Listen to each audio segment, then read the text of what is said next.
Selamat malam untuk Anda yang ada di Surabaya dan sekitarnya. Saat ini saya Petrus bersama dengan rekan Indra. Dalam hal ini bersama dengan Kim PC 1000 dan juga Service Center.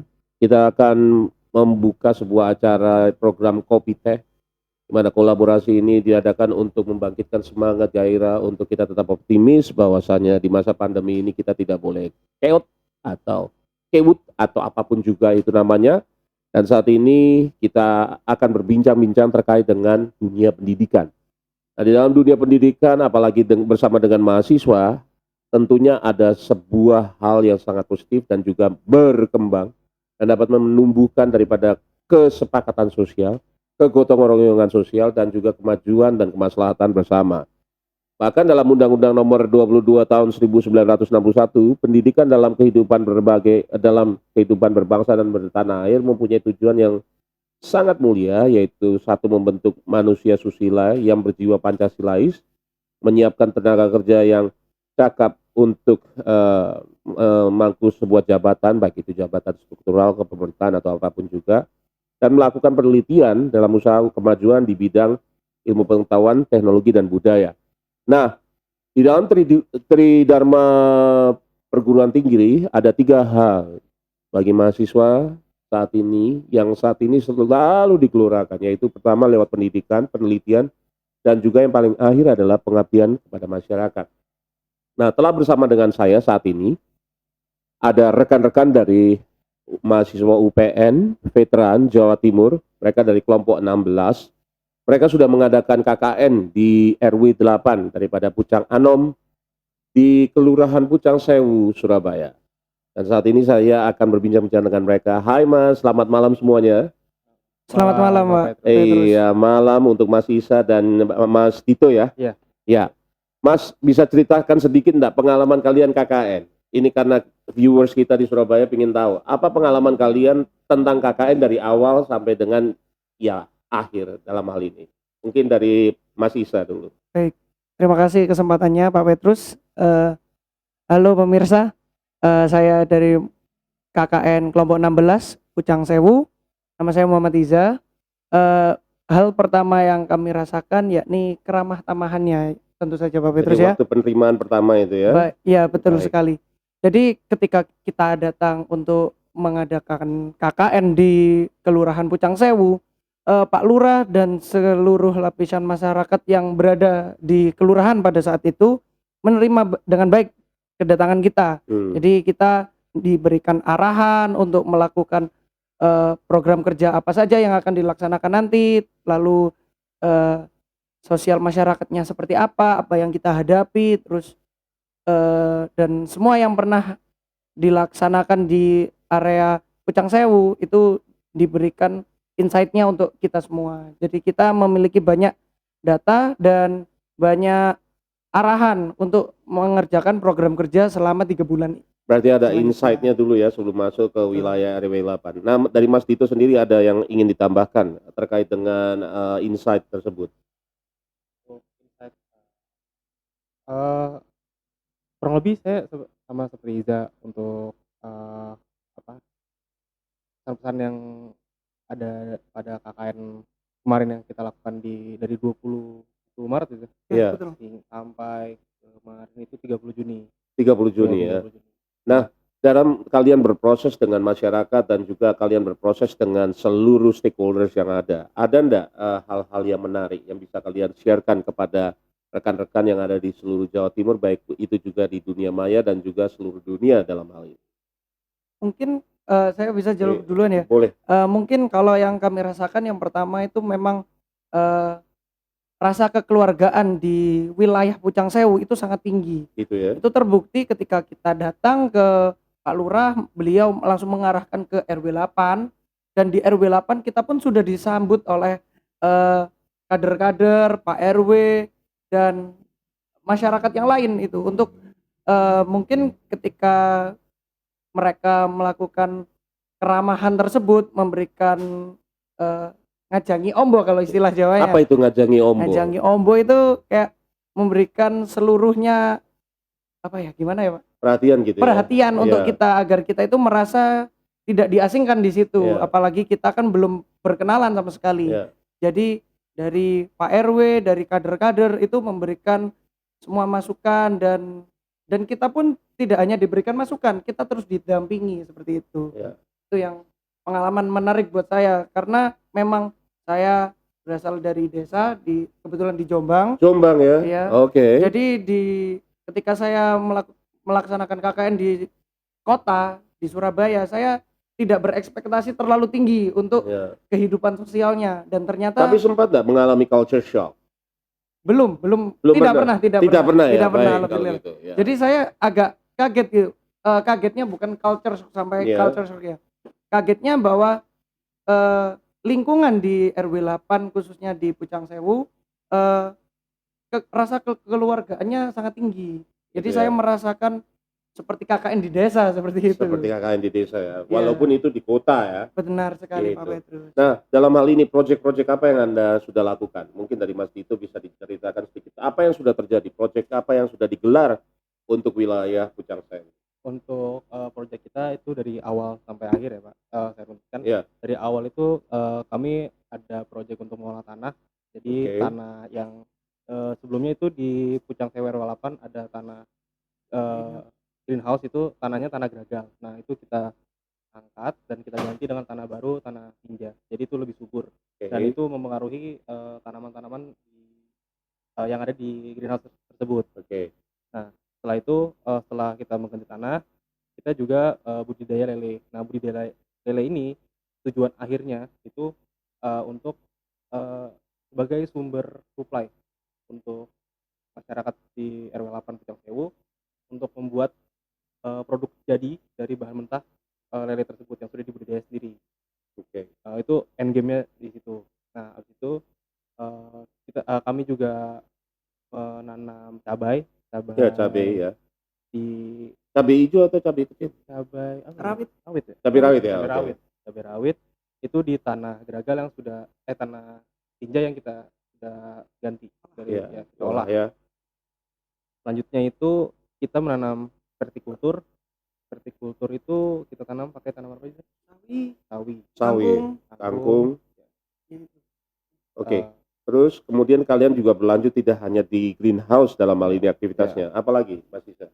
Selanjutnya kita juga dalam rangka meningkatkan kesejahteraan UMKM di area Pucang Sewu, kita melaksanakan salah satu program kerja yakni pengurusan legalitas usaha NIB dari itu ya? NIB.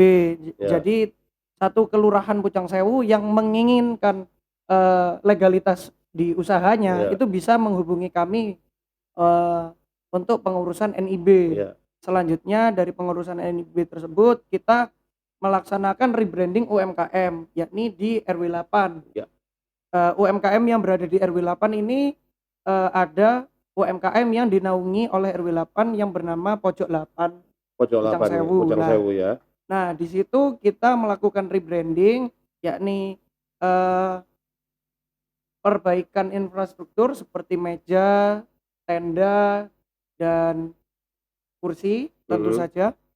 Lalu kemudian pengemasan yang lebih baik yakni di es kopior Ya. kita melakukan pengemasan yang lebih baik agar meningkatkan ketertarikan masyarakat untuk membeli produk tersebut. Oke. Setelahnya kita juga melakukan rebranding pada stiker. Stiker ini gunanya nanti agar menarik perhatian saja. Sehingga masyarakat bisa melihatnya Ya, dalam hal ini dan ya. lebih mudah untuk mengidentifikasi bahwa produk ini milik siapa gitu. Oke.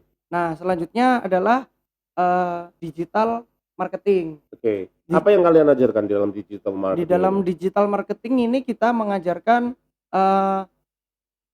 pembuatan feed di Instagram, kemudian mengarahkan di WhatsApp status bagaimana jam-jamnya orang melihat di status tersebut, karena emang tidak kita pungkiri juga bahwa ada jam-jam tertentu yang ramai lalu lintas online-nya Itu jam berapa tuh Mas? seperti habis maghrib, Oke. jam 6 sampai jam 7 malam. Ya. Mungkin bisa juga jam 3 sampai jam 4 sore. Itu sepulang kerja orang lagi santai-santai buka WA, lihat status. Nah, seperti itu, Pak. Langsung diklik bisa lihat apa gitu ya. Itu lalu lintasnya tinggi di saat jam-jam tersebut. Kalau jam 12 malam sampai pagi Kalau itu tergantung juga dari kontak kita ya. Kalau Ya. kontak kita mungkin anak-anak muda, mungkin masih banyak Masih yang crash itu ya, respon, yang iya, masih banyak yang lalu respon. linksnya masih banyak. Gitu ya. Ya seperti itu Pak. Heeh. Untuk NB, untuk UMKM cukup itu saja. Cukup itu ya. Jangan lupa Mungkin ada juga yang ditambahin. ada Apa? bazar Ramadan selama kita Oh Ramadan. iya, bazar Ramadan itu ya ada juga Pak. Iya. Ya silakan itu ditambahin. Untuk bazar Ramadan itu selama kita duduk Ramadan kita mengadakan dari tanggal berapa sih? Kita mulai tanggal Kan April. belasan 17 Mei, kalau- April deh. April. 17 April ya, ya 17 April. April. Kalau nggak salah 17 April hingga berapa April itu kita mengundang UMKM yang ada di RW 8 khususnya. Jadi ada 2 bazar Ramadan. Yang pertama itu kita sebagai partisipan Partisipan ya. untuk meramaikan yang dibuat oleh Kelurahan Gubeng. Gubeng, iya Kecamatan Gubeng. Dalam hal ini kalian juga main musik ya kalau tidak salah. Yang Iya. kita main musik di Itu di Pucang Sewu. yang Pucang Di Pucang Sewu. Iya. Jadi kalian banyak kali terlibat ya dalam masyarakat ya. Alhamdulillah. Keren kalau gitu. Berarti dari program yang dilakukan oleh kalian kayaknya semuanya itu disapu bersih ya. Bisa dibilang Bisa seperti dibilang itu Pak. seperti Kalau kelompok lain bukan bermaksud menjelekkan Iya, ya Pak. iya. Mungkin cuman melaksanakan 3 program kerja, 4 program Iya. kerja. Tapi kalau kalian 13. 13 korban, tetapi tidak ada yang menjadi korban hari itu ya. Di hari-hari itu. Alhamdulillah tidak ada. Korban apa ya kayak? Korban Capek mungkin Capek Pak. ya. Capek ya, Lalu, tapi semuanya lunas ya, istilahnya Lunas. puas gitu ya setelah Puas. melihat bahwasanya sudah terjadi perbaikan, sudah Ya. terjadi juga evaluasi dan lain sebagainya. Nah, dari kalian sendiri apa sih dukungan daripada UPN kepada kalian pada saat ya KKN dalam hal ini? Untuk dukungan dari UPN untuk dari awal itu UPN menyediakan dana Ya, dana sekitar 2 juta. 2 juta. 2 jutaan untuk support Untuk kalian di support lapangan ya. program kerja. Oke, di program kerja. Setelah itu UPN juga memberikan kita pendampingan. Oke. Yang pertama itu ada dosen pembimbing lapangan. Itu, kita suka berkoordinasi juga dengan beliau untuk mempertimbangkan tentang program kerja yang berpengaruh untuk di RW di tempat KKN kita ini di RW 8 Pucang Sewu. Mungkin bisa kasih salam. Kalian pasti beliau lihat nanti. Untuk Ibu Laksmi, terima kasih atas bantuannya semua. Thank you Bu Laksmi, ini dari anak-anakmu yang paling setia. Lanjut terus. Lanjut. Apalagi supportnya? setelah itu UPN juga memberikan kita PIC. Apa itu PIC? PIC Makanan apa itu? bukan Bukan Pak. person in charge, Pak. Oh, person in charge. In charge. Ya. Dalam hal ini apa nih? Bisa dijelaskan? Itu pendampingan yang diberikan setiap minggu itu 2 kali ya. Iya. 2 kali. Kita didampingi Didampingi oleh- 2 kali untuk dipantau Iya. apa ada kendala gitu. Ada masalah gitu ya dan lain Jadi yang lebih sebagainya. terjun ke lapangan.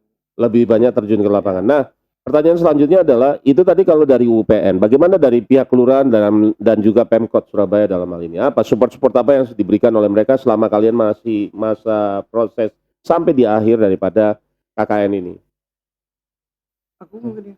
Boleh. Monggo. Kalau dari kelurahan yang dari awal memang bantuan seperti data dan lain-lain itu yang kita butuhkan karena kita perlu riset untuk melakukan program kerja. Nah, untuk selanjutnya dari kelurahan juga ketika bazar Ramadan kita dibiayai untuk tenda. Oke, Tenda itu dari kelurahan, Ya. semuanya dari kelurahan seminggu full. dari kelurahan. Kemudian kalau dari dinas terkait mungkin. Ya. Kalau dinas terkait dari dinas PUPR, Oke, itu apa itu Itu- yang dibantu tuh? bantuan dalam bentuk tanah tinja, kemudian rumah kompos beratang, Oke, memberikan pupuk kompos Ya. sekitar 10 sak, rusak ya pada ya, waktu itu 10 ya. sak. Kemudian dinas lingkungan hidup. Iya. Ini dinas lingkungan hidup itu memberikan ini budidaya pengarahan dalam Pengarahan. budidaya maggot. Dalam budidaya maggot. Nah, selanjutnya dari Dinas Ketahanan Pangan. Oh, datang juga. Ada juga Dinas Ah. Ketahanan Pangan dalam sektor yang perikanan. Oke. Beliau datang untuk memberikan sosialisasi terhadap budidaya ikan lele. Ya. Untuk urban farming juga. Urban farming juga diberikan ya. Kemudian kalau dari Pemkot mungkin ini ya dukungan secara moral sih. Iya. Ketika Pak Eri datang di viaduk memberikan kata-kata Ya. penyemangat, kita jadi wih ini Pak Erik yang bilang gitu. Sempat foto bareng ya. Sempat foto juga. Dan Jadi itu kesempatan yang tidak mungkin ada ya. dan itu momen yang memang kita lagi butuh dukungan gitu seperti Gitu itu. ya. Apalagi yang lihat secara langsung Pak Wali Kota. Ya, Jadi ya. kita merasa ya naiklah Moodnya gitu, moodnya semangatnya kita lagi naik ya. semangatnya naik. Pada waktu itu sedang lagi turun, Iya. langsung Pak Eri datang gitu, ojo lali kalau nggak salah ya. Iya. Dia bilang ojo lali, Jakun, Ya. kampungku kalau nggak salah dia Pak bilang Petrus gitu. juga ikut kok waktu itu. Saya waktu itu cuma lihat aja, cuma Oh, dia iya. itu apa sekelibet saja, saya Oh, dengerin sekelibet aja saja. ya, ojo lali Joko kampungku Ya juga. seperti itu Seperti beliau itu, ya. bilang. Terus dari pengalaman kalian yang sebegitu banyak bersama dengan penduduk, apa yang kalian rasakan selama kalian bersama-sama dengan penduduk yang ada di RW 8 Kelurahan Pucang Sewu? Rasakan itu kekeluargaannya Pak. Di sana untuk kekeluargaannya itu benar-benar sangat pekat ya. Ya. Jadi kita yang dari pihak luar masuk ke keluarga RW 8 Pucang Sewu itu seperti nggak ada sekat antara pihak luar dengan Nah. penduduk asli RW 8 situ. Jadi kita langsung membaur gitu Pak. Seperti family ya, Iya, Iya. seperti family, keluarga besar gitu ya. Itu kalau dari Isa bagaimana? Ya kita memang merasa benar-benar kalau dari yang masih muda, warga situ yang masih muda, kita benar-benar disuruh manggilnya Mbak atau Mas. Iya. Kita nggak manggil Pak atau padahal muda sekitar umur 30-40 ya. Iya. Tapi masih karena tidak ada sekat itu tadi, beliau itu ingin minta kita itu tidak manggil secara formal seperti Bu atau Iya. Pak. Beliau ingin dipanggil seperti Mas, Mbak atau Kak gitu Iya. seperti itu. Kemudian kalau untuk mungkin warga yang sudah cukup lansia ya, Iya. itu beliau itu sering berkata kalau kalian itu anak-anak kami, gitu. Kalian nggak perlu malu buat minta tolong. Iya. Kita pasti ada buat kalian. Nah seperti itu. Terus kayak seperti tadi di program kerja banyak sekali tuh pendampingan dari warga itu juga selalu ada gitu loh. Iya. Bahkan kalau kita melakukan program kerja seringkali malah ditemenin sampai selesai. Gitu Seperti ya. itu iya. Jadi ada kebapaannya di situ Iya, ya. Jadi ada naungannya, ada kehadirannya, ada pelukannya seperti Iya itu ya. seperti itu. Oke. Nah, dari ditinjau dari kerjasama kolaborasi bersama dengan stakeholders, dengan kelurahan, bersama dengan instansi terkait dalam hal ini dinas terkait. Ada enggak semacam evaluasi yang Anda ingin berikan atau semacam masukan kepada mereka agar kedepannya ini menjadi sesuatu yang lebih berharga untuk penduduk, untuk juga Pemkot dan juga yang terkait pada waktu itu. Ada enggak kira-kira?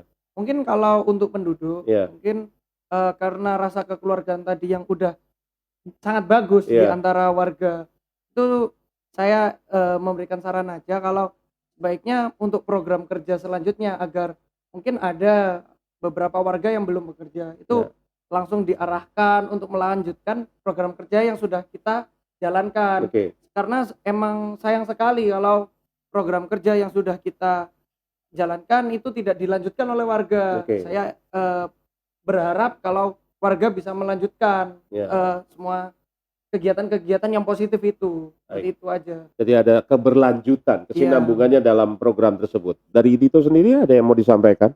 Kalau dari saya lebih evaluasi ke dana yang diturunkan dari pihak Kampus. kampus. Ya. Mungkin untuk dana yang diturunkan bisa lebih tinggi agar program kerja kita itu lebih berkualitas lagi gitu. Iya. Jadi lebih berdampak kepada masyarakat kita.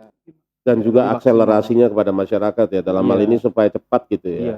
Nah, kalau ditinjau dari program-program yang kalian sudah berikan, menurut kamu semua apakah yang harus istilahnya ditindaklanjuti secara cepat dari sekian program yang kamu sampaikan ini? Ada enggak yang spesial yang ingin kamu sampaikan kepada warga Kelurahan Pucang Sewu?